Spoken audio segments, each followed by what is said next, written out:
Pretend that you are the head of a corporation, and there are many people in this corporation, maybe even 50,000 people or 100,000 people, and they do all kinds of different things. You don't train anyone. You don't teach the computer people, and you don't teach the manufacturers or the inventors. In other words, you don't have a one-on-one relationship with any of them.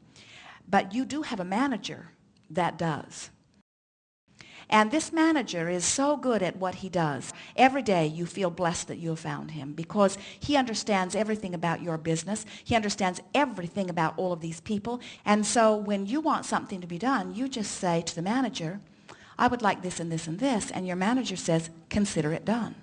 Wouldn't you love to have a manager like that? And we say to you, you do. That is what law of attraction is. So which feels better? I can't make money painting, and it's all I want to do. Or, painting is a lovely thing. I like to paint. Painting is a lovely thing. Now, don't forget what your work is. Your work's to let it in. What are we talking about you letting in? Abundance, clarity, well-being. So your work is to let it in. So do you think you will let abundance in by getting all worried about how money's going to come?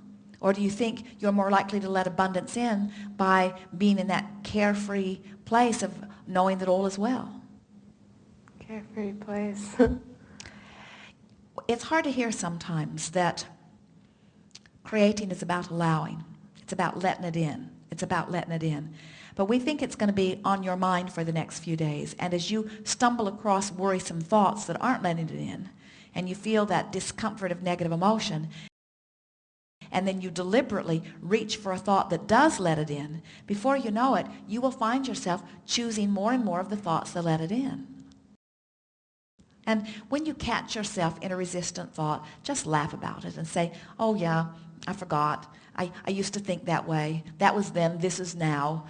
Now I know that my work is to let it in. Now let's see which thought feels better. Sometimes you get some very hardworking adult who really wants you to go through all of the paces so that you can be in the perfect place. In other words, you need to get an education and you need to educate yourself in the fields that are really paying money because you can't count on somebody else providing for you all of the time. And so you need to find a way of being self-sufficient. And as someone is offering that sort of information to you and you feel that knot welling up inside of you, just relax and say to yourself softly, this may be very much what they believe, and they really mean well, and all of this is offered in a spirit of love, and I'm understanding law of attraction, and I know that all is well for me, and this conversation will pass, and I'll get back into my sense of well-being before I know it, and the universe is always providing, and well-being flows to me, and you just talk yourself back into that feeling of well-being, and before you know it, your heart is singing again. Thank you. Indeed. Good.